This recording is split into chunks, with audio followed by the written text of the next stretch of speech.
Today's video is sponsored by Rolos. Rolos are creamy caramels wrapped in chocolate, and they are mouth-watering delicious. Somebody sent us a box of these after we were kind of goofing around in a video and comparing an injector to a sleeve of Rolos. When I say bar, I ain't talking candy bar, right? I'm talking a measurement of pressure. But I do enjoy a candy bar from time to time. If this injector was a candy bar, what candy bar would it be? Thank you, whoever that was. Let it be known that I did pass them out with the entire crew. Everyone was pretty fascinated that we had a viewer that was kind enough to send everyone a treat. So thank you, whoever you were. Anyway, back to business. Nailed it. On the operating table today, collaboration/donation with the agricultural high school students from the Letchworth, New York school district. The class there has a 1600 Ford. This is a late 70s vintage machine, Japanese manufactured Ford utility tractor, Shibaura powered 2-cylinder LE892 indirect injected, naturally aspirated diesel engine, somewhere in the vicinity of 77 cubic inches. That is about 1.3 liters for those of you on the logical system.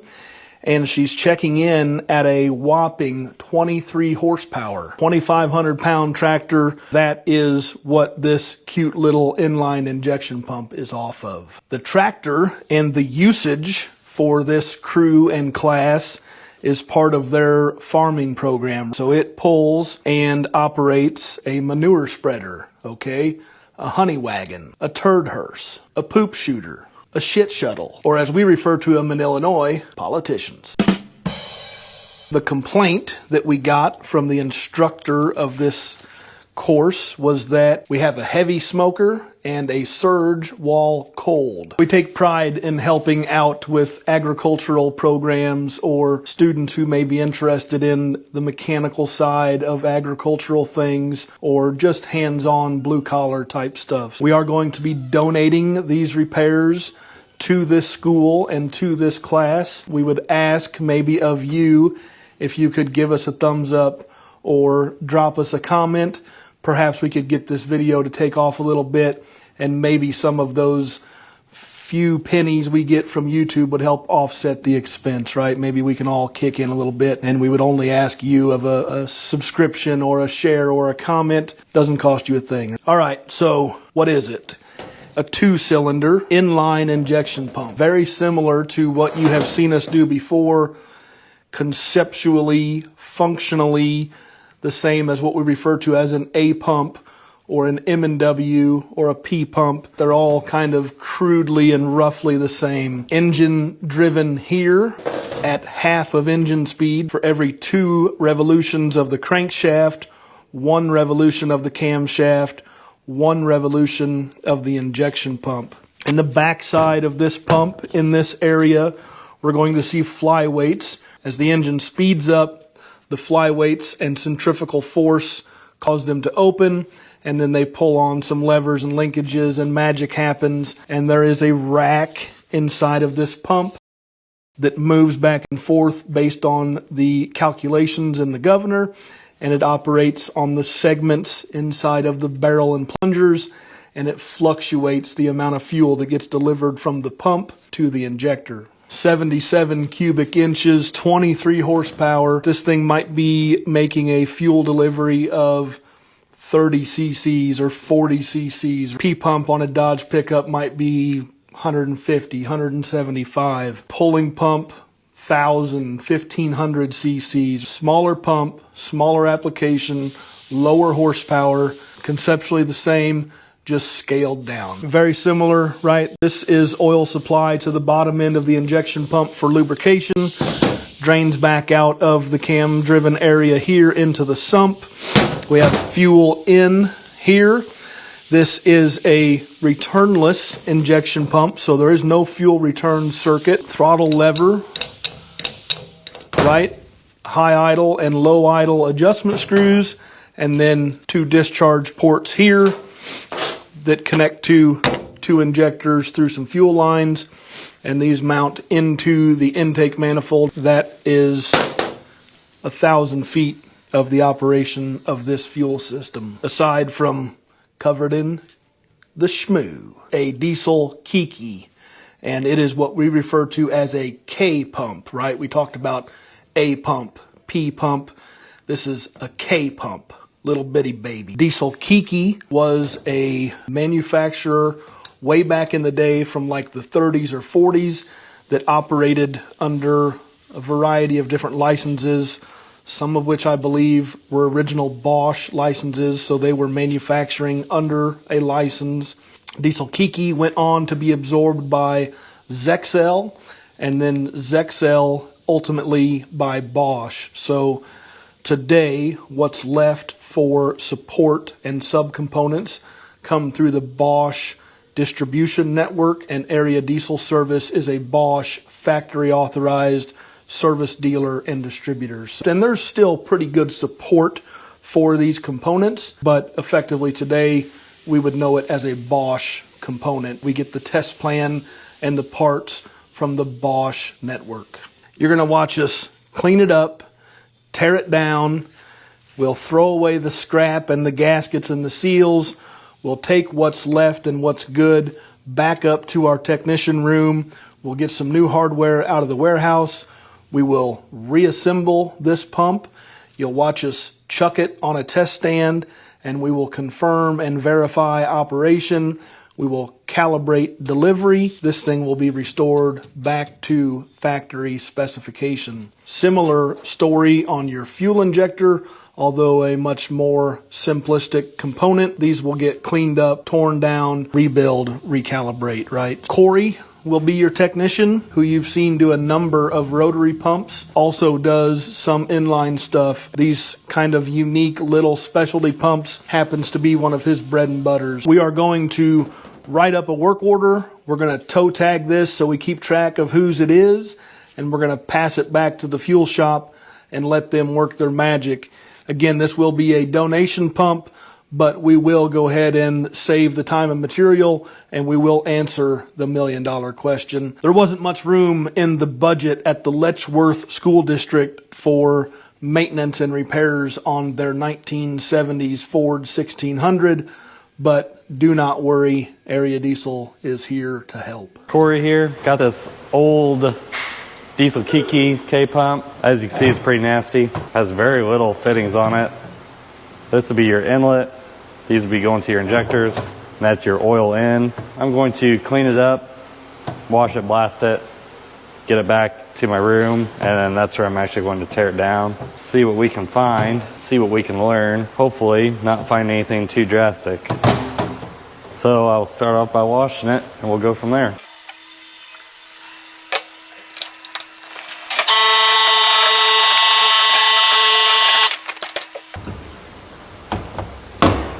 Took a lot of the crud off of it, just like that.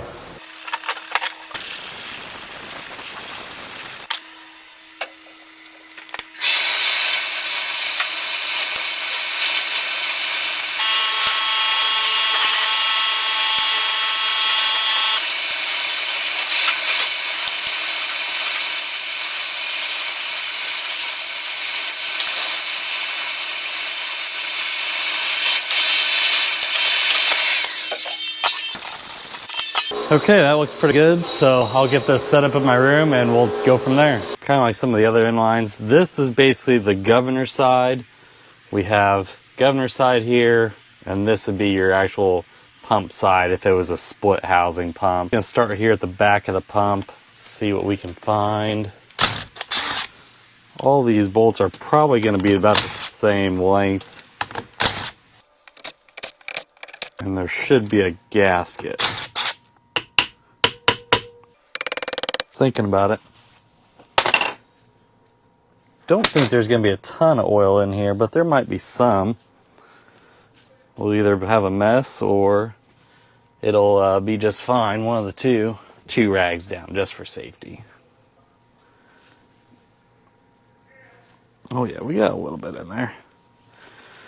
I can tell you right now, this gasket is on here. Let me tell you. There it went. Oh yeah. Yeah, it wasn't too bad on the oil.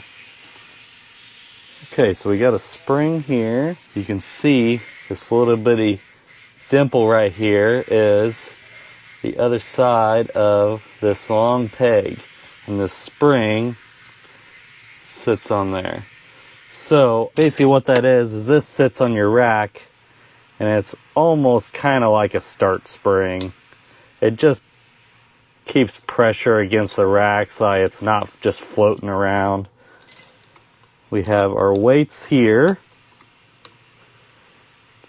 which that will take a special tool. That would be your governor spring here. Basically, as you push it this way, this would be towards your full load high idle, and this would be your low idle here. So this spring moves. So basically, as you push on that lever, it acts in the spring. There's a spring in here. Basically, you have this long rod here, which is what this is. That is probably a fuel screw, if I was to assume, because that pushes on this, which then pushes on your rack. Yep, so that would be like a main fuel screw here, which adjusts your horsepower. And there is a spring in there. You can just kind of see it operating right there. So basically, as you push on that, it pulls that spring up, which then helps force it against the weights. Basically puts more pressure on your weights because there is a sleeve in there. Anyways, I'll take this apart and I'll explain that a little bit better.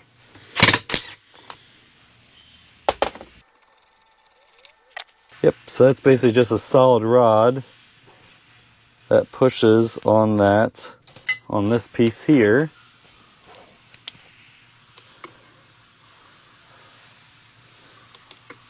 This is a very old style Diesel Kiki pump.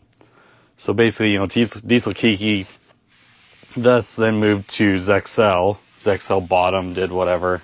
So, this is early, long before I was probably even born. They designed them a little differently now, but overall, it's the same concept. Okay, and that probably also works as your shutoff as well, because there's an arm back there that pushes on that rack.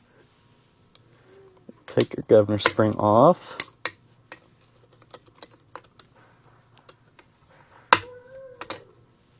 There's your governor spring, which it looks to be in very good shape. So that's good. That is on a shaft, which is on this, which I can take that out. Probably either going to be a gasket or an O-ring on this. There is a gasket.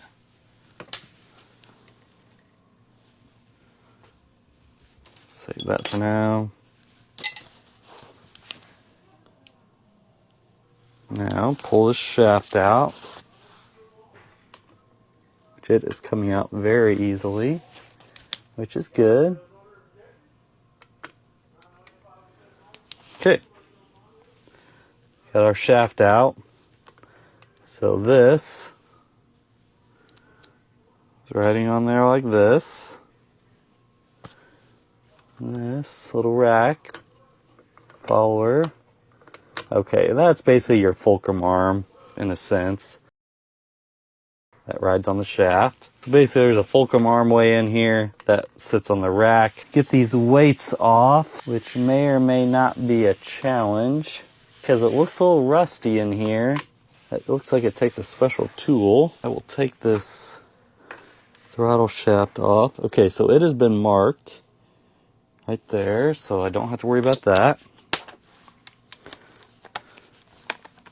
So, since that there has been marked, I would assume that someone in the past has either minorly worked on this pump or it's been worked on completely before.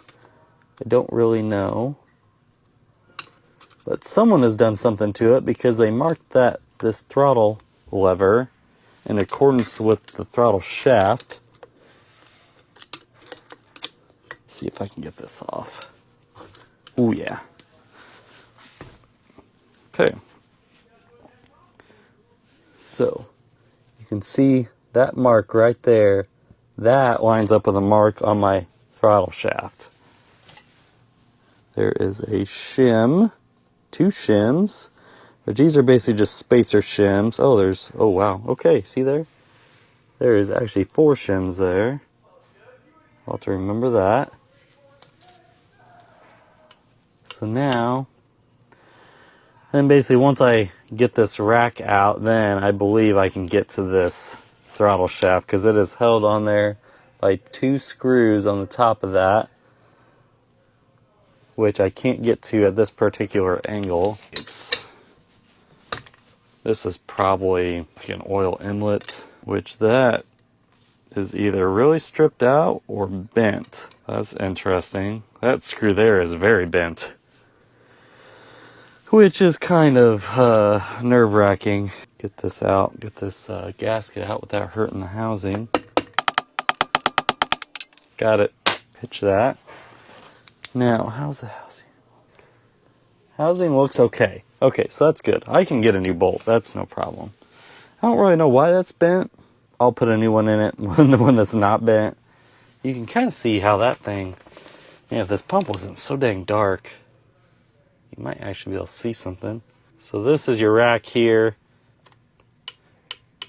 Yeah, you can see them forks in there. So that as you go to be low idle, it pushes on that rack and pulls that out to a lower fuel. Yep. That's going to be in there pretty tight. I might have a tool that gets that out. That is used for something else, but it works regardless. And I got this nut loose. Basically a little tool for a slot. Thankfully, that nut was not super tight. That's just a nut. There is a washer in there. I can see. Now, the question is, got the tool. I got tools everywhere. And this can go either way, but basically this is going to screw into here. And then I will screw in this inner bolt. And that'll push on that cam. And it will pop these weights off. Okay, so that's all the way in there. Should take a 3/4. There we go. Like butter. That is just a lock washer in there. Okay. Pull this out and I will explain this. These are your flyweights. These open and close due to centrifugal force, aka speed, thrust sleeve. This piece here is what I would call it. And then this fulcrum here was on that shaft. These two things were together. This part here, and with the slot, it hooks into the rack. And this side here is what was being controlled by the governor spring, okay? So this is pushing against this, like that. So this is forcing the governor spring in the rack this way, which is then, in turn, putting pressure on this thrust sleeve, here, which is then forcing the weights to stay closed. The longer they're closed, the more RPMs you get. It's a rough explanation of how all this is working. Pretty simple, really, pretty well the same as a normal like RSV governor. So any tractor style pump, this is the same principle across all of them on how the governors work. Let's put it that way. So I see nothing else in here. That's just a long shaft. Now, that is still hitting on the rack, which is fine. That oil piece there does not come out. At least I'm not going to know. It definitely does not come out. And I ain't going to try and take it out either. Look, I'm going to put it to you like that. Yep. This is probably like an oil drain. Be my guess. Just has a little gasket on it. So basically that's all there is to the governor. This is a bleeder.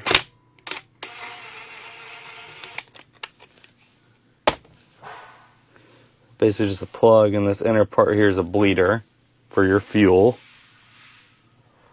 Nothing else to it. There's also not a gasket on that, which there should have been. But if it wasn't leaking, it wasn't leaking. Let's put it that way. This here's a little side cover. And in here should be the segments, or your control sleeves, whichever you want to call them.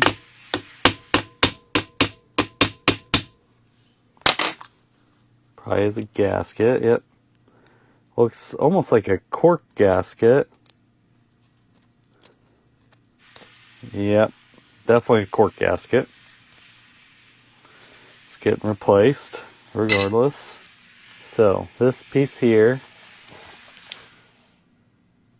you have your one control sleeve, which this one is adjustable because it has the screw here. This one is not adjustable. So basically, I'm going to, once I get on the stand, I'm going to balance this cylinder to this cylinder.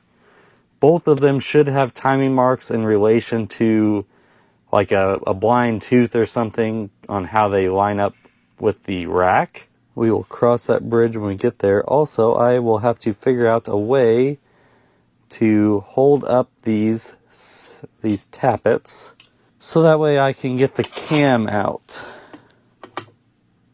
So you can see that goes up, rotate it around, that one goes up, and that one goes down.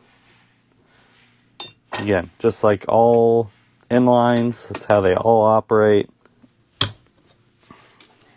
This is your fuel inlet.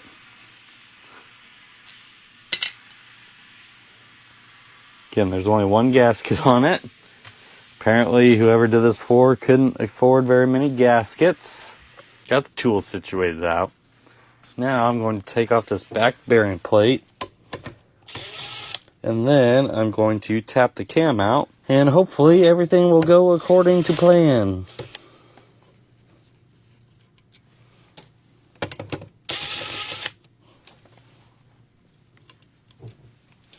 Okay, now this should just tap out.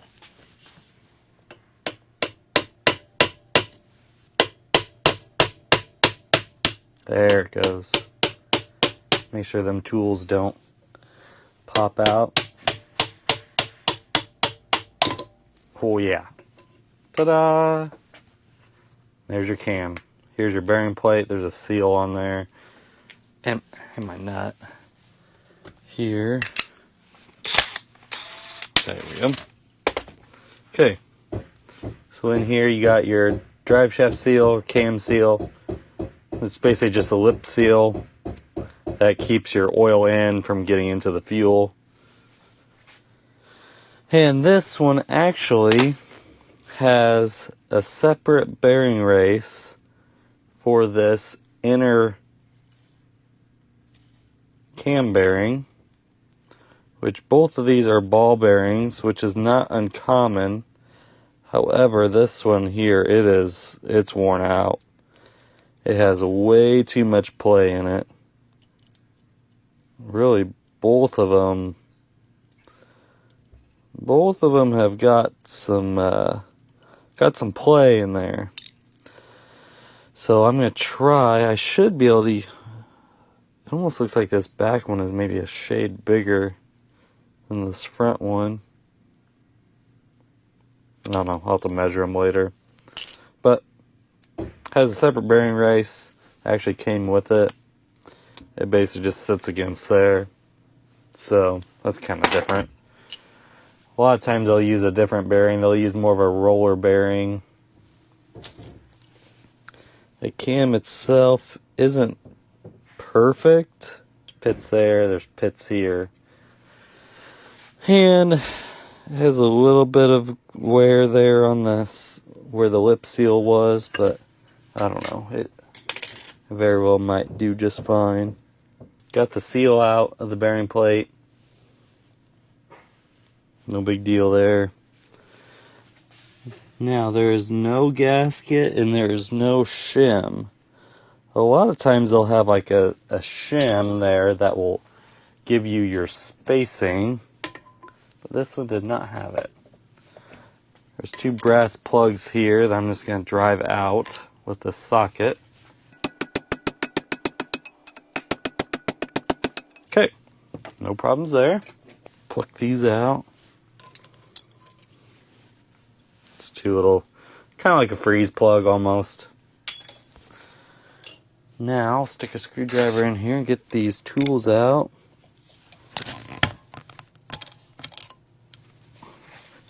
No problem there. No problem there. Perfect. Pull my tappets out. There's one tappet. This part here is your adjustment for your timing, for your phase timing, or port closure timing, whichever you want to call it. I thought that those pins would come out, but they might just be stuck in there. I'm going to keep all this stuff together so that way it doesn't change on me. Yeah. They're definitely a little nasty. Plunger came right out. Let me worry about that. And actually, this plunger don't look to be... No, that ain't really in too bad a shape. It has a little bit of wear to it. But I have a feeling I don't even know if I'll be able to order these. So I will probably have to reuse them regardless. I mean, like I said, they're not terrible. I've definitely seen a lot worse.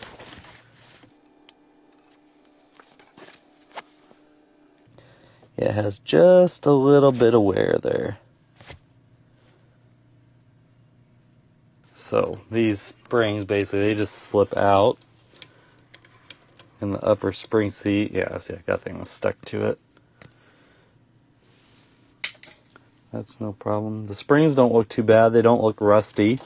That's a big thing with these springs, is that they can't have any rust on them. Otherwise, they are very prone to breaking. Yeah, I don't really see any problems with either one of those. Pull this segment out. There should be... So there is not a blind tooth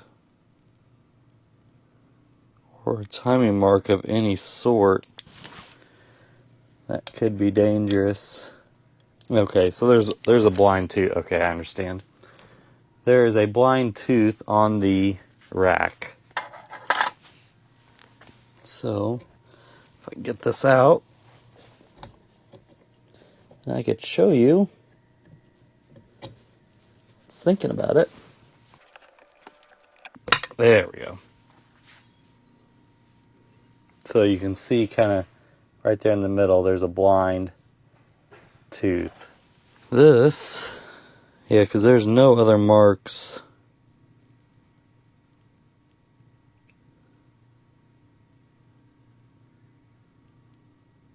Okay, so yeah, basically whenever I go to build it, I just gotta make it even, which isn't uncommon for for these types of pumps to be like that. It just makes it a little bit more challenging whenever I go to rebuild it. But I don't see any problems with that rack. It's probably a brass. No, it might be steel. There's a bushing in there, which don't really see any problems with it. Now I can get to this. So you can see here, now this thing will flip all the way out and I can get to these screws. So then basically whenever I go to rebuild it, I will have to put this in first before I put the rack in. I'll have to twist it back. Oh yeah, these papers are tight. Oh, got it. One screw.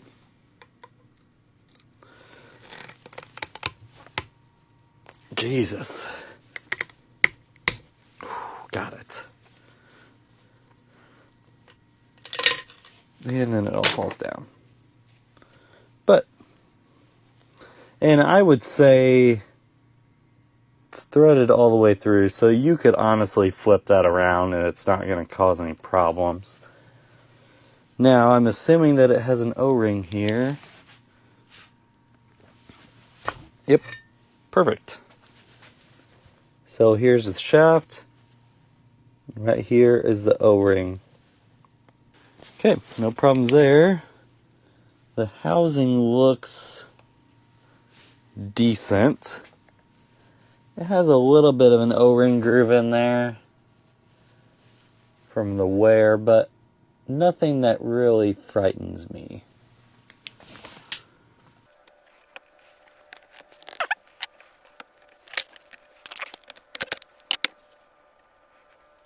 That there's just a clamp that goes in between these holders, which you can't hardly see. Basically just keeps them from spinning. No big deal there. Basically, once I get these holders out, then that's pretty well gonna be it. It's interesting, it has no holder O-ring, which means it seals then on top of the delivery valve. That delivery valve spring, which that's in good shape.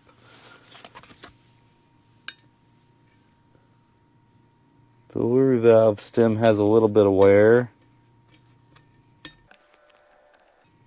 It's probably a nylon. It is threaded. Okay. I should have a tool for that. Okay, got a tool here. Should have took that other holder out before I did this, but it'll be fine. Oh yeah. So this tool here is specifically for pulling out delivery valves. And it's basically just a stem. You screw the inner part onto the delivery valve and you just pull the nut down, it pulls it out. Pretty simple. And basically, these ones here take a nylon that goes over top of the delivery valve, which the holder seals on, and that nylon just gets squished out against the housing, and that's why it gets to be a pain to pull out. But as long as you got the right tools, then there's no issues at all. Yep, perfect. No problems at all. And then these barrels just come right out. Yep, man. And that's there. That is it. So we have completely disassembled this pump. Found some decent parts, found some parts that could probably be used to be replaced. The housing definitely needs cleaned out. Some parts need to be soaked in our sonic cleaner to get some of the crud off of them. I would say maybe there's a little bit of water in the oil, just from some of the crud that's in here. I mean, you can see there that that's little black specks. Again, not the worst I've ever seen, but I've definitely seen better. And I will probably have to take that inner bearing race out if I replace these bearings, but we will cross that bridge when we get there. Overall, pump wasn't in terrible shape. Definitely needed rebuilt. I don't really know what problems they were having with it originally. I don't know if it was just leaking or what. But some of the main components, like the barrel and plungers, delivery valves, I'll probably reuse. We'll kind of see once I get them cleaned up. Some parts I'll try and replace, but again, this pump is so old that my ability to acquire said parts could be challenging. We were able to find a pump that was similar to this that we could get part numbers off of, but we weren't able to find this specific pump. Overall, it should be okay because I just kind of need generic parts anyway, you know, gaskets and stuff like that. Some of the other more specific parts, you know, could be an issue, so I'll probably go back with a lot of the parts because, like I said, I don't think that they're really that bad, but we'll kind of cross that bridge when we get there. So basically, today is a Thursday, so I'll try and order parts today, and we'll see how quickly I can get them in. If I was to guess, I'll probably be at least a week to get these in. I might get lucky and it might not take that long, but it really just depends on where the parts are located and how easily we can find them. You know, if it takes us 2 days to find some of these parts and it takes another week for them to get to here, you know, it's just kind of the name of the game on some of these older pumps. It's just one of the things you got to deal with, though. Getting your pump rebuilt, you know, whether it's an inline, whether it's stand line, VE, Bosch, you know, you got 100 series to be and back, you know, it's all kind of the same deal. A lot of the more common stuff you can get, you know, in a day or two, or you might even have it, but some of this more unique pumps that we don't see every day, it could take a little bit. It's just how it is. If you're expecting a 2-day turnaround, it's just not possible anymore. Some days it is, some days it's not. I also was told that we are donating this work for the school district to hopefully get them up and going again. So if you guys, you know, like and subscribe and, you know, show an interest in the video, then hopefully we can, you know, it covers some of this. You know, they're paying me, they're paying for parts. I also feel like every once in a while, you gotta give back a little bit. So I'll get this cleaned up, get parts ordered for it, get it in, and I'll try and remember to elaborate how long it did take. So we will see. Several days later. Back at it here. I got this pump laid out, ordered parts last Friday morning, and they came in Tuesday or Wednesday, I believe, so it wasn't too bad on time for getting these parts in. I will say there were several parts that we just couldn't get anymore. One of them being this side cover here. It uses a cork gasket, and I had to cut that out of a new piece of cork, so that's no big deal, but just one of them things with these old pumps is parts availability. So I got everything laid out, got everything cleaned up, buffed some parts, made them look nice, and about the only other thing I did was I put my new bearings. So you can see that is a very new bearing and a difference. So that is the old bearing. It's a big ball bearing, so that's a new. So you can definitely see the difference. So those will be nice now. Got everything pretty well ready to go, and we're just gonna kind of get after it. Luckily there's not very many parts with these, so shouldn't take me too long to put it back together. So one thing I have to start with, which I kind of explained whenever I tore it apart, I had to put this throttle shaft back in here first, because otherwise I can't get this fork in there with the rack being in there. So I'm just going to start with this first. Get my new O-ring on here. All the O-rings and gaskets weren't necessarily that hard to get. It's more the other special parts.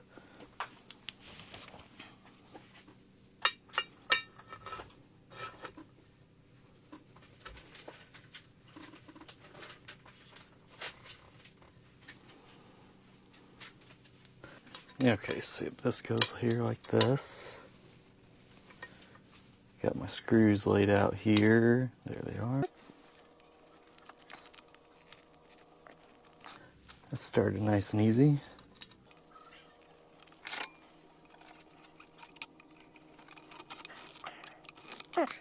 And that just flips around. And that is what our governor spring is going to hook to.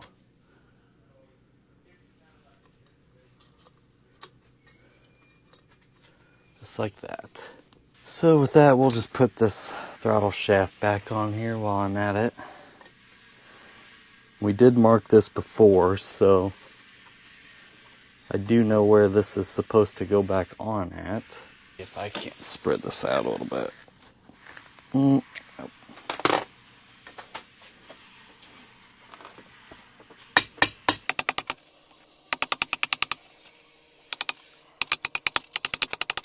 That looks pretty close to where it was before. Run my bolt through here. Yep, that looks pretty good. We will put our barrel and plungers in. I'm reusing the barrel and plungers because A, they didn't look too terribly bad, but also we can't get new ones anyway, so just kind of the name of the game with these. They're nice and free. So again, these are your actual pumping plungers, so as it goes up and down, fuel goes in here as it draws down, and then it forces it back up through your delivery valve and out through your tear injectors, stuff like that. So, and that helix, this helix is what controls the amount of fuel depending on the height from the top of the plunger to the top of the helix. The basic anatomy, which I know Gary's explained a lot of that on some of our previous videos.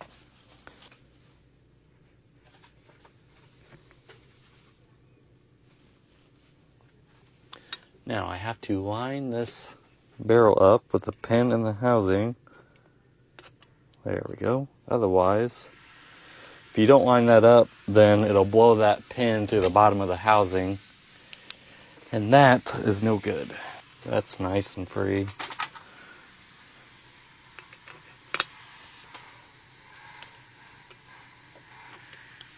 Okay, those both went in there very good. Next we have our delivery valve.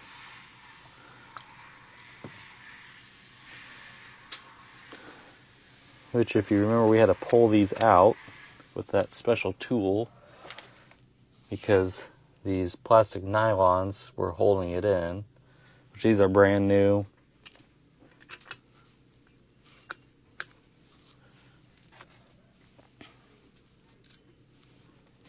Now we have our delivery valve springs go in next.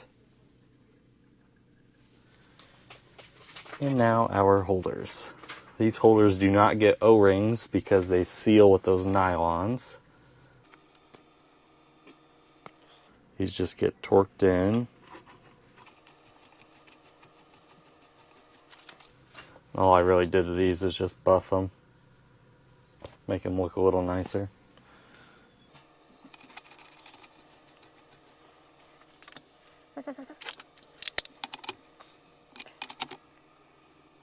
Felt good. No issues there. Yep, those look perfect. Normally whenever I torque those in, I try and make sure that they're both the same height, because if they're not, then maybe you have something out of line or it's just not sitting right. Just something to look at. That's the bottom of the barrels. Now I can stick my control rack in here. Which again, this control rack has teeth on it right here, and these segments roll in those teeth, and that's what controls your fuel.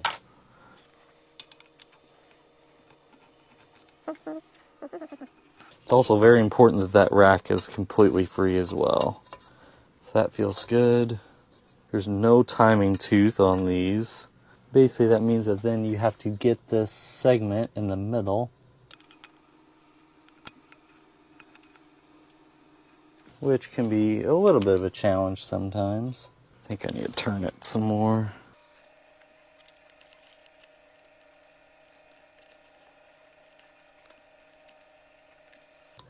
There we go. I think that's going to be it. It does look good. So if I have that in the middle, 2 teeth on that side, about 2 teeth on that side. Okay. So I should be good there. Now I'm just going to get this one and basically the same place, angle-wise.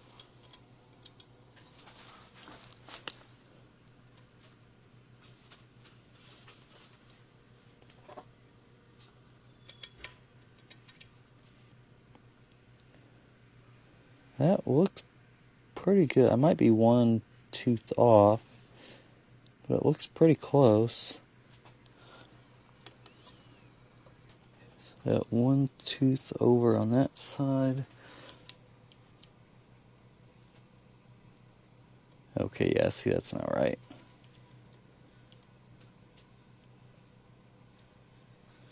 Okay.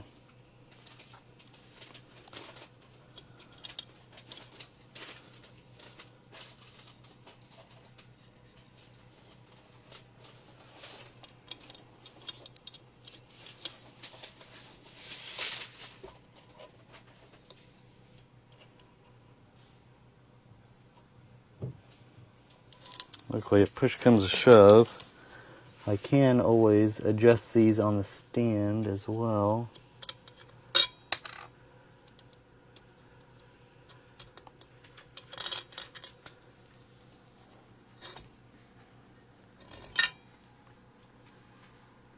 I'm going to mark these, make this a little easier for me. I got her back in line here to where I'm happy with it. Yep, that all looks good. These segments go back and forth, then that is what controls your fuel, which your governor is controlling your rack. So as it speeds up, these will eventually pull over, going towards your high idle, which would be more towards shutoff, and then all the way the other way would be full fuel, which would be for cranking and stuff like that.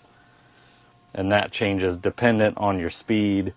You have cranking, low idle, then your mid-range fuel, and then you have your high idle, and then governor cutoff. So, you know, all inlines are basically the same. I know Gary has explained all that on some of his previous videos. This is just a different version of an inline, just a really small version. Sometimes you gotta flip these springs around to make them sit more flat. That looks better. I like that one there is crooked. If my spring seats would stay where they need to be. There we go. So now we have our segments, upper spring seats, springs. Now we have our plungers with our lower spring seats. And you have to make sure you put the plunger in the correct way, otherwise you will have no throttle control. Basically then, if you were to put these in backwards, it makes it so that way the helix does not line up with the hole, so basically you will have full fuel all the time, which isn't good. Again, I already just kind of lubed these up with some calibration fluid, which is what we use in the test stands. So they slide in nice and easy, which they're supposed to, because if they hang up at all, then they could cause a surge. You know, they could cause the rack to stick, and then that causes other problems. Okay. Now comes the fun part. I have to get these segments in here.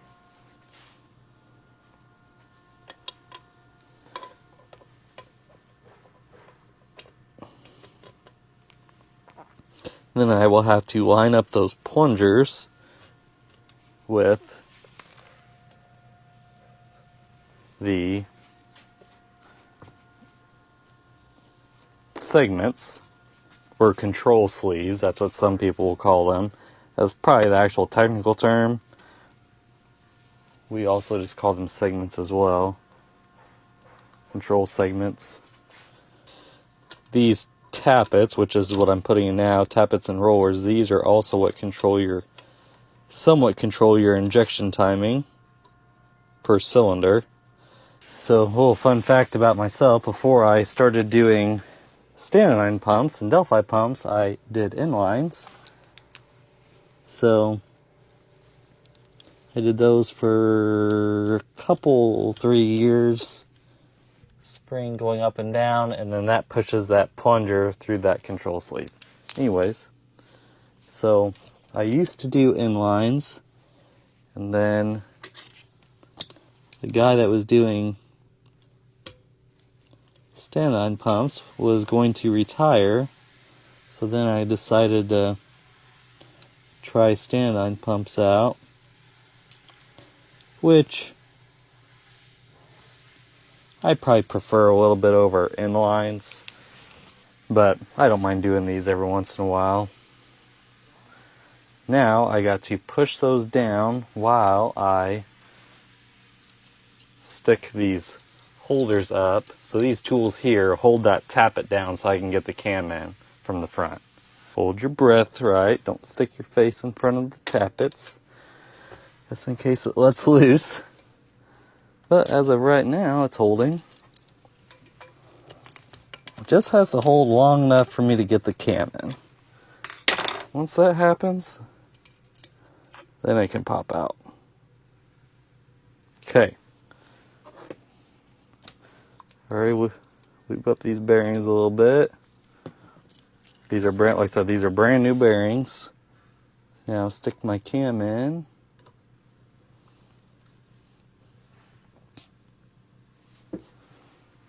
Give this a little tap. Start this bearing race into the housing. There we go. Perfect. Now I have my bearing plate here, which that just holds your cam in. This should not matter.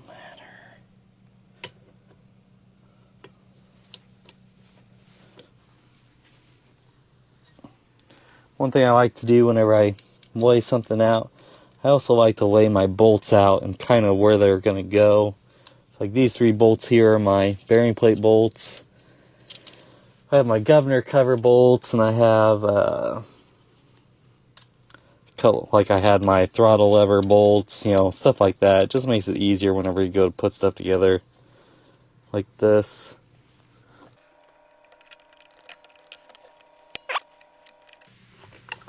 Tighten these down. These have lock washers on them, so okay.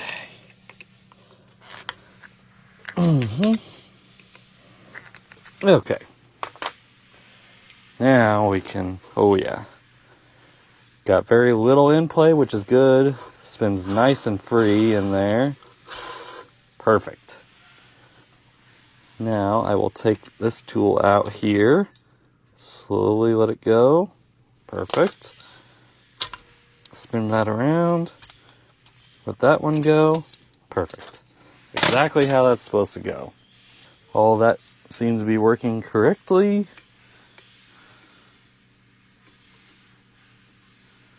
So these pumps here are a little different because normally what you would do is you'd put the weights in first. You'd put them in first like this, and then everything would build off of that, where this one here, it's built opposite, so everything is built behind here, and then you put the weights on last. So, same kind of concept, just a different design. This fork here, there's a pin on the rack, so that rack pin is going to sit here, and that's what is going to move your rack. That's going to go, we'll just set that right there. Set this in here like that. Once I get my shaft through here, then I will hook that spring up. Let me see if you guys... But now I remember, it's starting to come back to me. This is what happens whenever I have to do stuff 1 week and then start it again a week later. But we're figuring it out. So this is my pivot shaft. That should be good now. And that just takes a plug on this side. Make sure that doesn't leak. Bolts have been metric. That's better.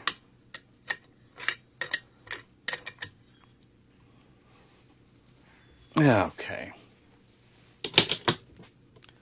Those shims actually went on this. I knew I would remember eventually. Sometimes it just takes a little extra thinking.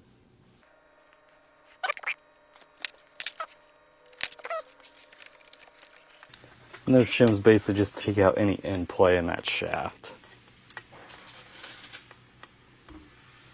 That's all it's really doing. Hook up this spring. Looks like it'd be easier if I did it from the other side.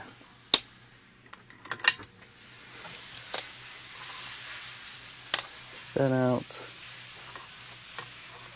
Take this out. Hopefully be able to undo this spring. It being inside the pump.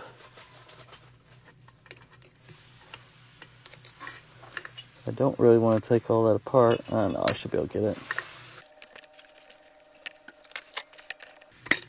There we go.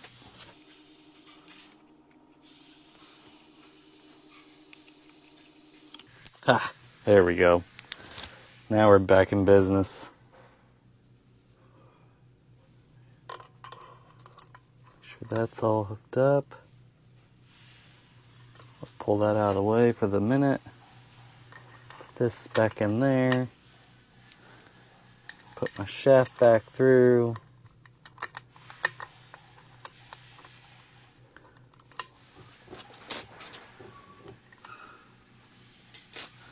Put my plug back in. It's like it never even happened.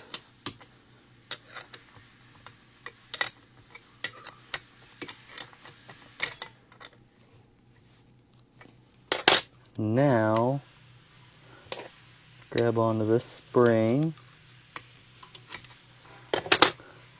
Grab onto this arm. Hook it on that little pinhole in there, which is up here.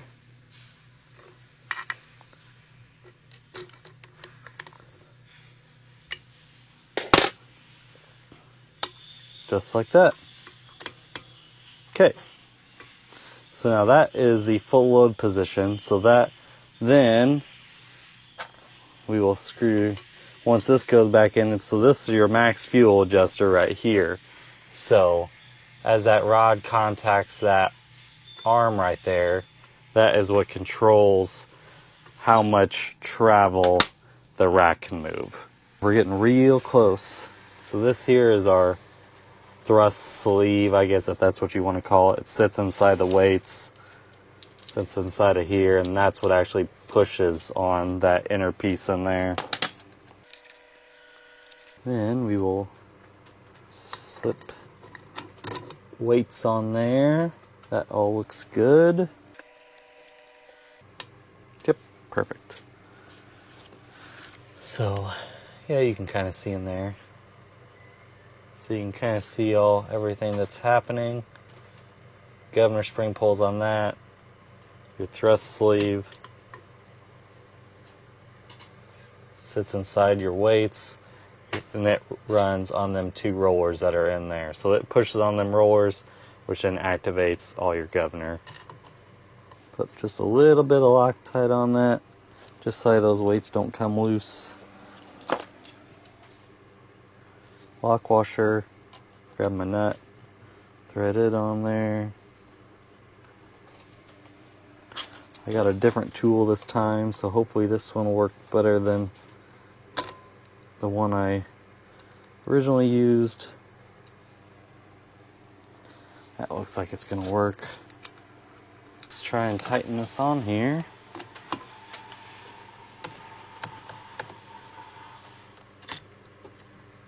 Without messing anything up.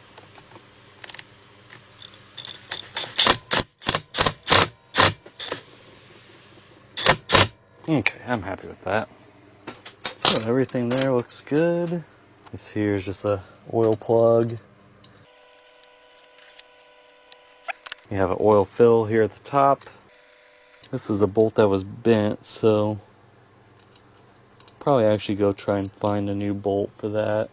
I don't know why that one's bent, but I don't like it. I just don't like how it's bent. Put a little bit of Loctite on this. It's probably not really necessary, but can't hurt nothing.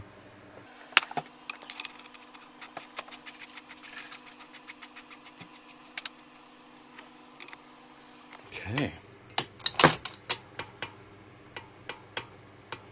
Everything is working just like it should. This here is like a bleeder. Gets all the air out of your pump. Okay. Here's my side cover. Turn this over a little bit. There we go. I'm not going to put this on right now because I got to leave that open for whenever I run it. I'm just trying to get this stuff situated where it needs to go. That'll be my inlet bolt, which I'm not worried about that right now.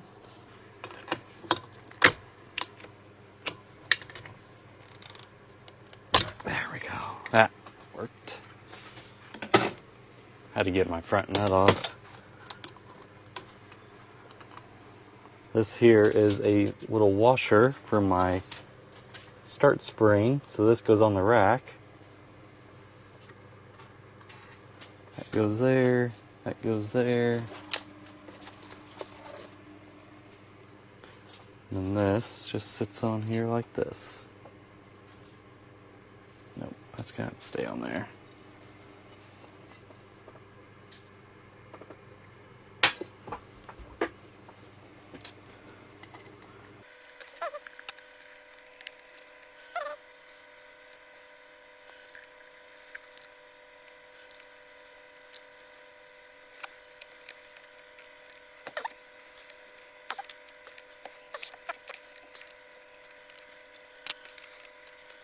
Now, since I got everything put together, I'll put these bottom plugs in, which I'm going to epoxy those in so they don't leak.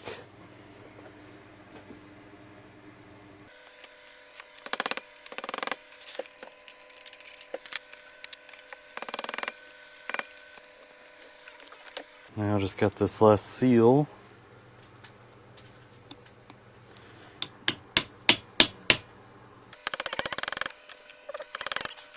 Basically now all I got left is just to stamp my housing with the serial number, and then we will be good to run it. Okay, that'll be it. Give me that bolt for this oil plug, get it mounted up and get it on the test stand, then we will see what happens.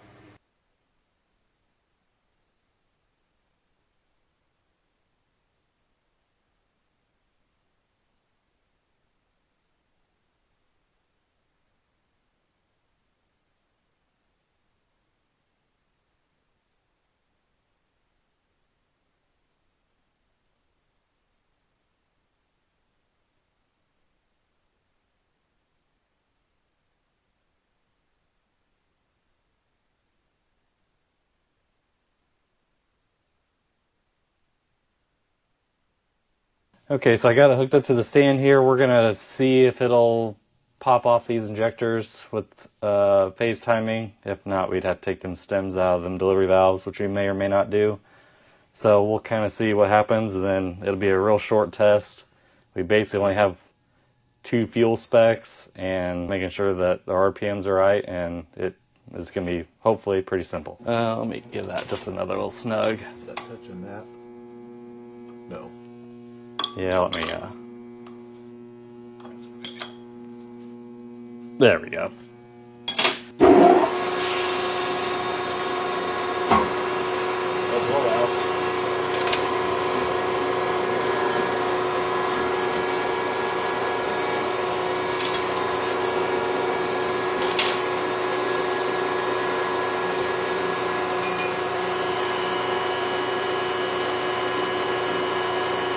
That's what it did yesterday. Go ahead. If you can get them to run enough to check them.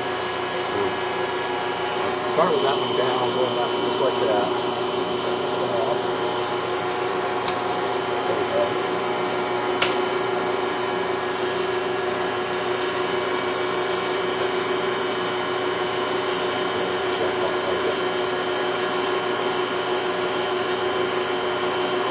Yeah, that's pretty good.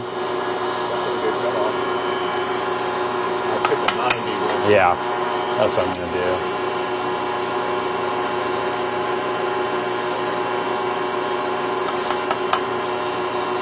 That's 90.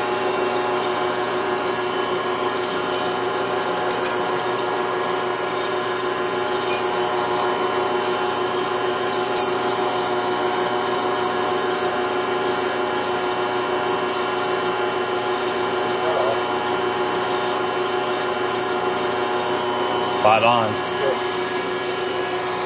Okay, so the phase timing went good. Had real good cutoff for having slightly used plungers, and they were right on time with each other, so we're pretty happy with that. I'm going to tighten this. So, put that in gear.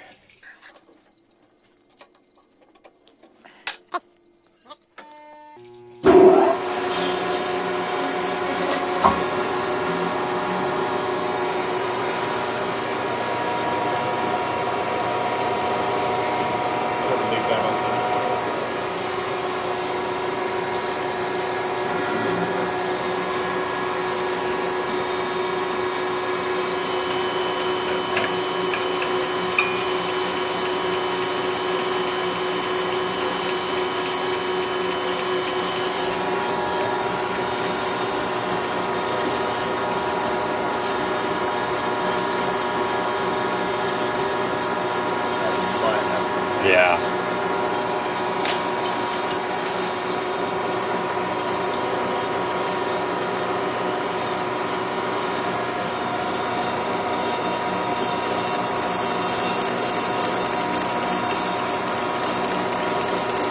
At least the bleeder works.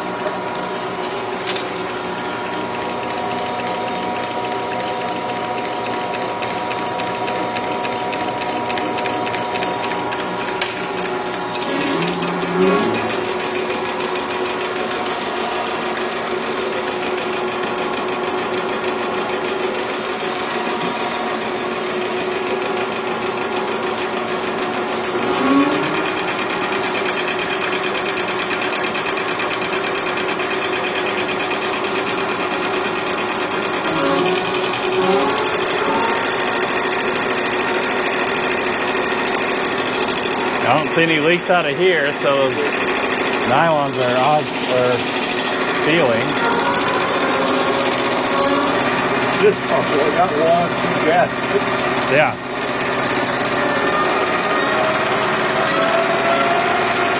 Put a little too much oil in it.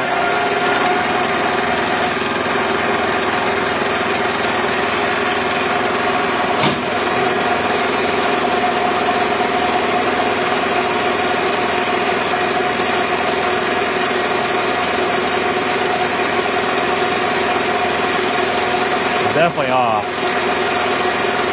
Which one is this? This one. We want 20 out there. Yeah. 22-ish. We ain't even getting that.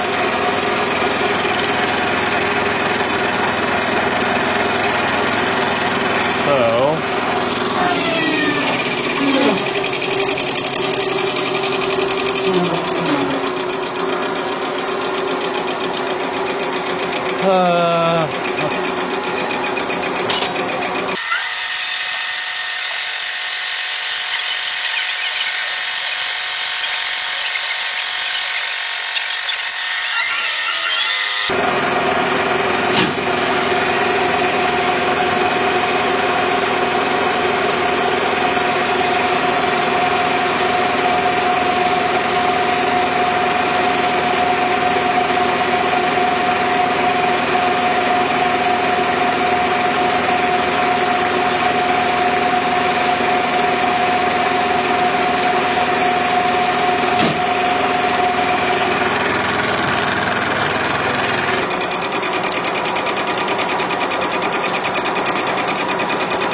problem is I don't know how much screw I got left.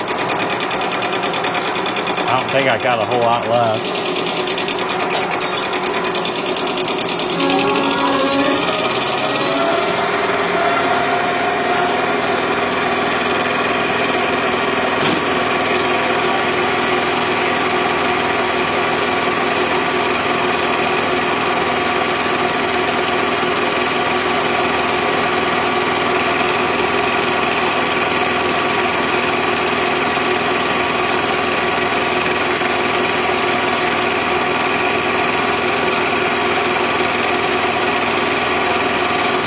Better.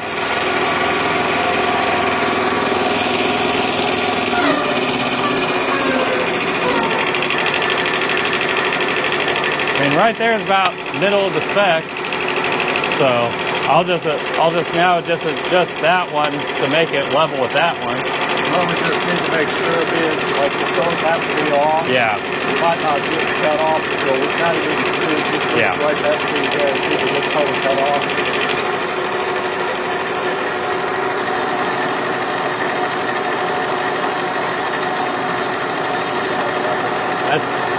That's pretty good.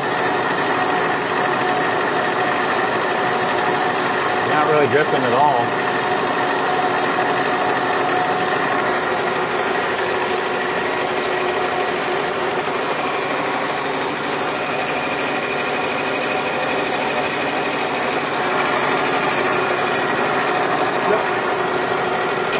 We don't have a cranking spat.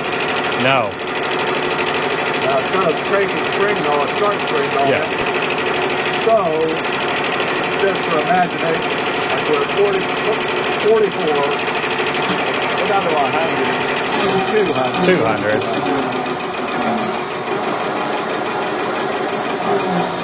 We normally do the check at 200 for cranking. Yeah, that's how the other two were yesterday. Hopefully it would put out 460 plus. Yeah. I think the one we ran yesterday, I think it did 8. Yeah, this will be fine.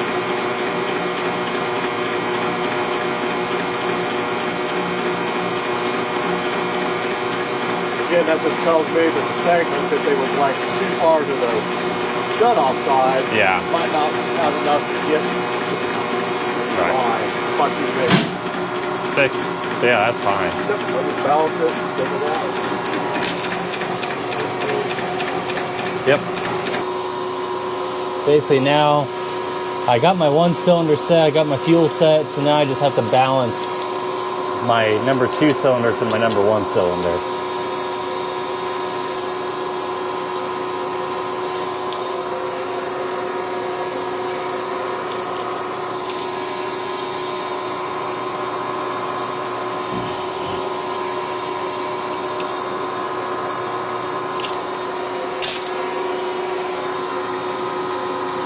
Okay, so I tweaked that plunger a little bit, so we're gonna see what it does now for me.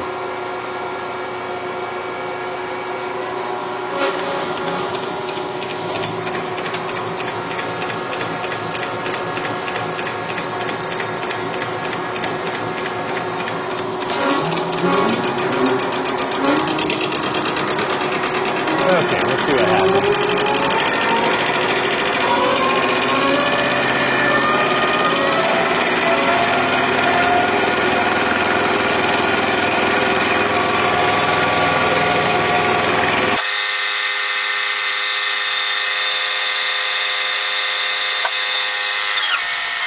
Okay, so we set our fuel with our fuel screw, and now our cylinder to cylinder balance is within an acceptable range, so that's fine now.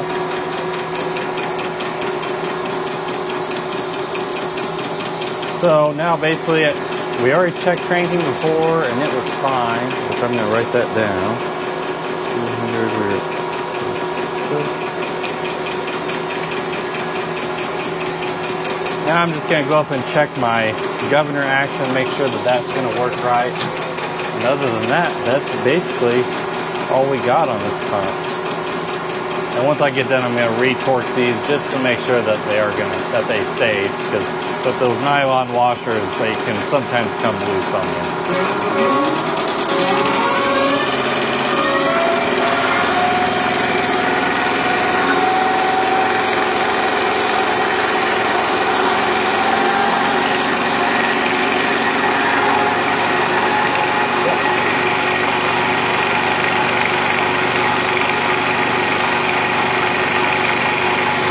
Okay.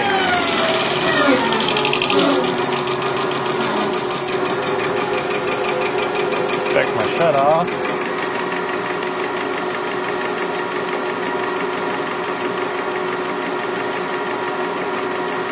There's good.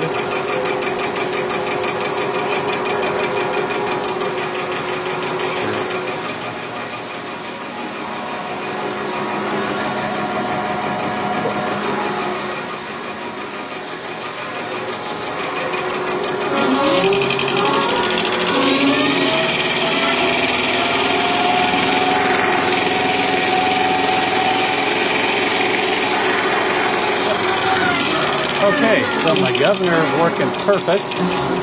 My shutoff is good. I don't see any leaks, which I guess I'm going to retorque those anyway.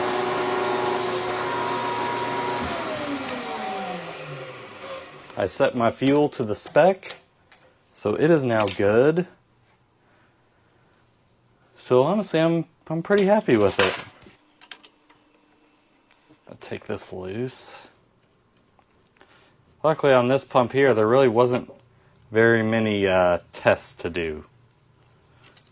You basically just have your main fuel spec and a governor check and cranking, and that's basically it.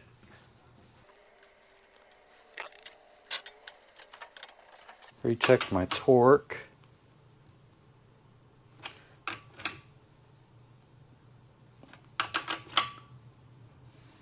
Okay, I'm happy with that. Okay, well guys, you basically have now seen everything, because all I really got to do in the room is just put my side cover on and cap it up. That is pretty well it for this pump. The next time you see it, it'll be back up with Kurt. It'll be finished up. Hopefully you guys enjoyed watching this. It's a little different. This is definitely the most primitive pump of inlines that I've done, for sure. Hopefully you guys liked it. Maybe you learned a little bit of something. If you liked it good enough, then you'll give us that old subscribe. Soon you'll see me again, and I'll be doing another pump for you. Hope you guys have a good day. Cute, ain't it? 2-cylinder K-pump off of your 1600 Ford compact utility tractor. Another job well done by Master Gracie in the fuel shop. I know you watched the whole process. We don't have to walk through everything again. But it was the standard operating procedure. Clean it up, tear it down, inspect it, throw away the junk, get some new, put it back together, calibrate it, verify functionality, paint it blue, and sell it new. Didn't really find much wrong inside the pump. I know Corey mentioned we had one of the cam bearings was a little loose, potentially could cause some of that erratic governor. And we also didn't really find any smoking gun inside of the fuel injectors. Same story, cleaned up, rebuilt, recalibrated, new shims and gaskets, washers, things of that nature. Not necessarily a smoking gun in either of these components. If this doesn't fix it, for the students over in the ag class, we'll be interested to get some feedback from the Letchworth Indians on whether or not this solves their problem, right? They may still have a tired engine or potentially compression valve train issues of that nature. It could potentially be a supply issue, right? If they're sucking air or losing prime on the supply circuit to the injection pump, that situation would lend towards the symptoms that they are experiencing, but we don't know. Area Diesel Service will be here to help them troubleshoot and further diagnose. We'll be looking forward to hearing back as far as how this thing runs. The $1,000,000 questions as per usual. What did it cost? Well, remember, this one is not costing anything of the Letchworth Indians. Area Diesel Service is going to donate this repair free of charge to the agricultural program in support of those students and this type of hands-on training, future farmers, future diesel technicians, people to get their hands dirty. If we were not donating this to a worthy cause, you would have expected at today's rate to pay $1,126 to rebuild and recalibrate your 2-cylinder K-pump. And you would expect to pay $62 per copy to remanufacture your fuel injector out of your 1600 Ford. So with some maths, 126, and we're trying to say 12, 6 days, $1,300 or so. Or Mallory will put it down below because I didn't do very good in math. The other $1,000,000 question. If these components were finger foods, what finger foods would they be? Do you eat little smokies with your fingers? Depending on the time of day, I have been known to eat them as a finger food. Pigs in a blanket. The injectors are pigs in a blanket. The pump. Leave it in the comments. I'm drawing a blank. If this 2-cylinder K-pump was a finger food, what finger food would it be? This is Cookie Monster Blue. I'd like to see the rest of the tractor. I want to see how bad this sticks out against the rest of the patina on the tractor. If you would, give us a thumbs up, drop us a comment, subscribe to the channel, share the video. Remember, this one's going out the door, no charge to the Letchworth Indians.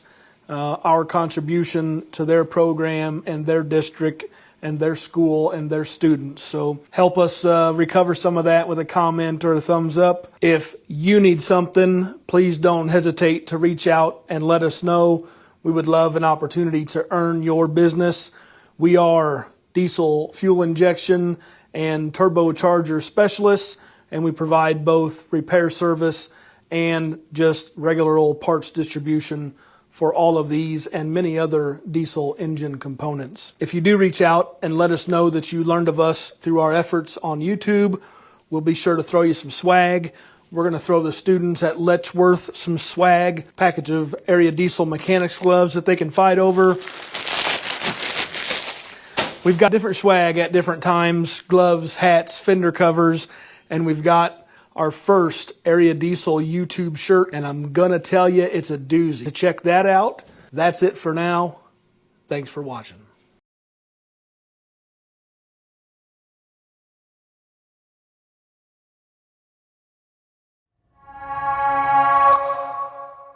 There are currently, motherfucker. It's an imbalanced pump.